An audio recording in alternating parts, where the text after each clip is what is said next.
আল্লাহ বলছেন ওয়াকারনা ফি বুয়ুতিকুন্না ওয়ালা তাবাররাজনা তাবাররুজাল জাহিলিয়াতিল উলা। ওগো নারীরা, তোমরা পর্দার মধ্যে থাকো, জাহেলি যুগের মেয়েদের মতো বেপর্দা হয়ে নিজেদেরকে সেজেগুজে প্রদর্শন করে বেড়ায়ও না। কথাটা কার? আমার মা বোনেরা আল্লাহর এই কথাটাও মেনে নিয়েছে না নেয় নাই? মেনে নিয়েছে না নেয় নাই? বলেন, কথা কয় না। এখনকার মা বোনেরা মেনে নিয়েছে। কেমন মেনে নিয়েছে? মেম্বার গিয়েছিল সুন্দরবন দেখানোর জন্য পিকনিকে, সাথে ছিল 50 জন। খাবার যা নিয়ে গেছে, ভাত, চিড়ে, মুড়ি, এইগুলো, তার মধ্যে মুড়ি আর ভাত। 25 জন ভাত খাইলে, 25 জন মুড়ি খাইলে 50 জনের খাওয়াটা হবে। এই জন্যে মেম্বার বুদ্ধি করে বলছে, বলো তোমরা মুড়ি খাবা না ভাত খাবা?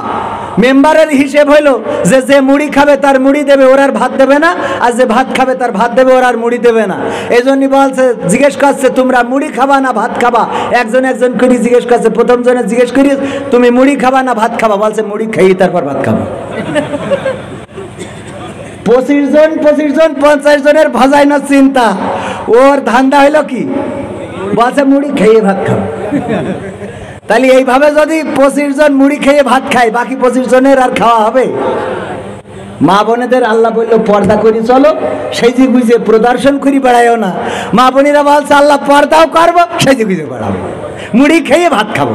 এখন দেখবেন বুরকা পরিয়ে টিকটক। সুবহানাল্লাহ। ও নাউজুবিল্লাহ, হ্যাঁ নাউজুবিল্লাহ হবে। সুবহানাল্লাহ বলার সুযোগ নেই, সবুজুরির মতো। আর ওই বললেই খালি সুবহানাল্লাহ বলবেন না। মা বোনেরা বুরখা পরে, ওরে বাবা আমার সাথে তালাই জুবাইর ভাই দেখা, পিছনে দেখি বুরখা পরা। আমি বলছি জুবাইর ভাই বিয়ে করলেন কবে? বললেন না তো। তো বলছে না না না বিয়ে করিনি এখনো। তো পিছনে এটা বলছে আল্লাহ আমার গার্লফ্রেন্ড জিএফ। বলছে আমার কবির ভাই, আমি তাকে বড় ভাইয়ের মতো সম্মান করি, একটু মুখটা খুলে দেখাও। ভাই দেখেন তো আমি যার সাথে লাইন চালাচ্ছি ঠিক আছে কিনা। বলছে তুমি জানো না আমি খাস পর্দা করা লোক। ওরে বাবা, ও খাস পর্দা করে তাই জুবাইরের সাথে ঘষতি গতকালি। তাহলে ও খাস পর্দা না করলে কি করতো বুঝে নেন? ছেলে পিলে 2-3টে সাথে করে বিয়ের দিন নিয়ে আসতো। কথা কয় না। আজকালকের ছেলেরা বই নিয়ে আর বসে না, ও বাবা গুগলে সার্চ করিয়া পড়ি। ওরে কালের মেয়েরা কোরআন হাদিস ধরে না, এখনকার মা বোনেরা কোরআন হাদিস পড়ে না। ও আল্লাহ টিকটকে ভিডিও ওরা করে। আজকালকের ছেলেরা বই নিয়ে আর বসে না, গুগলে সার্চ করিয়া পড়ি। আগের সময় প্রেম করিলে বলতো লোকে পাইছ কি, এখন বলে শখ করিয়া বাবু তুমি খাইছ কি? বাবু তুমি খাইয়েছো না? ও খাইনি, ও ফিডার খাবে, পাকা মুখু থাকা বুড়ো দাড়ি হয়ে গেছে, ওর বলে বাবু। মেম্বার আছে না নাই? বুঝরে বলেন আছে না নাই? হ্যাঁ ওরে আছে। এইবার ঠিক আছে, মেম্বার সাক্ষ্য না দিলে তো হবে না। আগের সময় প্রেম করিলে মেম্বার বলতো পাইছ কি, এখন বলে শখ করিয়া বাবু তুমি খাইছ কি? লজ্জা শরম নাই আইলাম কোন জামানাই, লজ্জা শরম নাই আইলাম কোন জামানাই, ভবিষ্যৎ দেখি অন্ধকারে।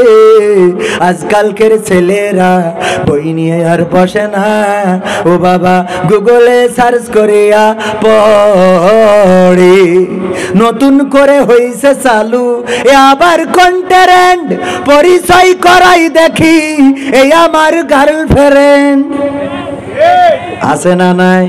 নতুন করে হইছে চালু এ আবার কন্টেন্ট, পরিচয় করাই দেখি এই আমার বয়ফ্রেন্ড। বাড়ি একটা ছেলে নিয়ে হাজির মেয়ে, মা বলতেছে কার সাথে কই নিয়ে আসিস? আল্লাহ আম্মা আমার বয়ফ্রেন্ড। আল্লাহ তা আগে তো বলবি না, আমি তালাতে কটা আপেল আঙুর কিনে রাখতাম। আব্বা ভালো আছো? ওরে আব্বা, ওটা কি আব্বা? আব্বা ভালো আছো? এইসব বলছো আব্বা। আর আব্বা ওখান থেকে খেয়ে আসে আর বন্ধুদের সাথে বলে আমার শাশুড়ি সেই। এরপরে যে ওই বন্ধু আবার বিয়ে করে আর এক জায়গায়, করার পরে এইবার এই মেয়ে যায় কাউন্সিলে মেম্বারের কাছে নালিশ নিয়ে, আমাকে বিয়ের প্রলোভনে 4 বছর ধরে ধর্ষণ করিয়েছে।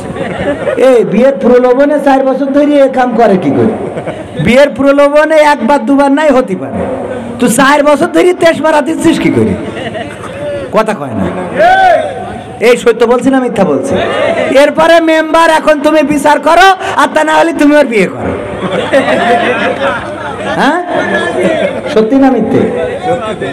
এখন আমার কি হবে মেম্বার? আমার একটা রাস্তা করে দেন, রাস্তা সাথী সতীন বানায় বাড়ি নিয়ে যান। পাকা মুখ থাকা 4 বছর ধরে তুমি ভাব বুঝতে পারো নি ভাব না? এখন তোমার মনে পড়িয়েছে 4 বছর পরে বিয়ের প্রলোভনে বিয়ে। এই জাতীয় ঘটনা ঘটছে না ঘটছে না? আবার ওই যেটা বিয়ে করে, ও বিয়ে করে প্রেম যাই করে করুক, ওর কথা হইলো আমার মা বাপের পছন্দের বাইরে যাব না, মা বাপ যেটা এনে দেবে ওইটা এই নিতে কয় আমার বউ আল্লাহ আমি যা চাইছি তাই পাইছি। কি তা আমার বউ ছেলেদের সাথে কথাই বলে, তুই জানিস তুই ছেলেদের গদ খালি কদিন আমার সাথে দেখাইছিস, তুই জানিস তুই পাকা মুখ থাকার ছেলেদের সাথে কথা বলে না। না তুমি আর একজনের সাথে রূপসা ব্রিজি দাঁড়াইতে টাঙ্কি মারবা, তোমার বউ হইলো তাহাজ্জুদ পড়বে এই মনে করি নিছা। কথা কয় না? এত সোজা মনে করি না। বিদেশে বসে মক্কায় সৌদি আরবে যাওয়ার পরে আমার বলছে কবির ভাই আমার এই প্রবাসীদের মধ্যে একটু ওয়াজ করেন, ওরা যেন জুয়া না খেলে আর নারীদের কাছে যেন না যায়। আমি বললাম আরে এই কাবায় মক্কায় আবার মনে করি না যেখানে তাওয়াফ করছে ওখানে মক্কায় যেয়ে প্রবাসীরা যেখানে কাজ করে ওয়াজ করতে গেছি তার মধ্যে সেখানে যেয়ে বলছে ভাই আপনি ওয়াজ করেন যেন জুয়া না খেলে, এখানে জুয়া খেলে আর এই যে নারীদের কাছে যায় এই ব্যাপারে একটু আপনি ওয়াজ করে দেন।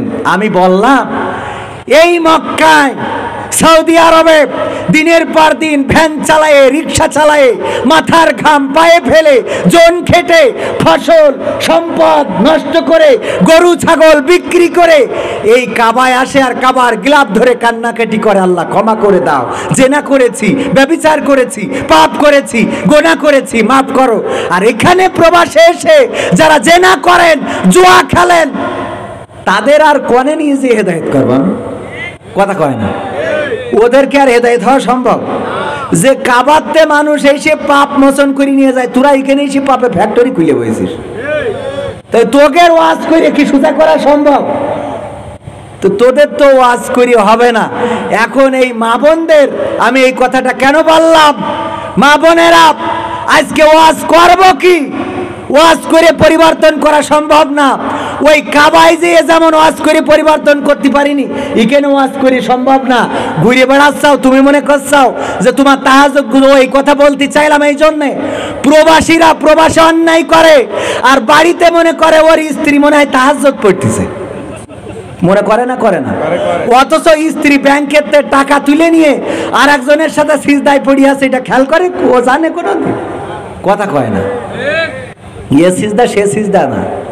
এইবার বাড়ি এসে কান্নাকাটি করে। কালকেও দেখলাম টেলিভিশনে যমুনা টিভি না সরি 71 টিভিতে সাক্ষাৎকার দিচ্ছে, আমার বউ এত টাকা নিয়ে চলে গেছে। তো চলে যাবে না কেন? মা বাপ ছেড়ে ভাই বোন ছেড়ে সব বোর কাছে পাঠাইছিস, তো ও বউ যাবে না তে করবে কি? আর তুই বিদেশে বসে তুই যে আল্লাহর ওলি ছিলি তার গ্যারান্টি কি?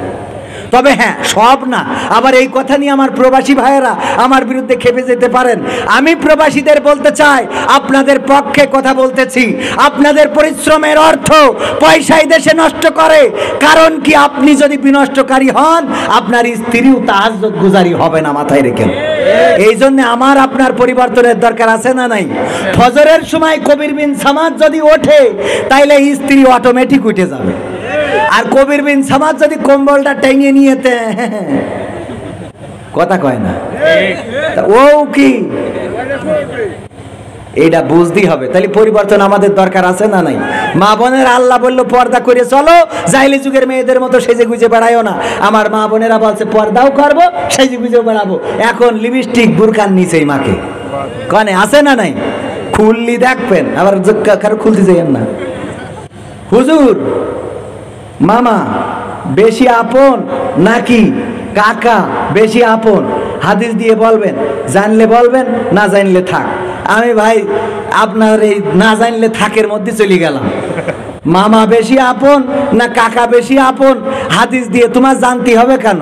বাপের খাদ্য দেয় না কাকা নিয়ে টানাটানি আছে না নাই? বাপের খাদ্য দেয় না কাকা নিয়ে টানাটানি, মামা নিয়ে টানাটানি।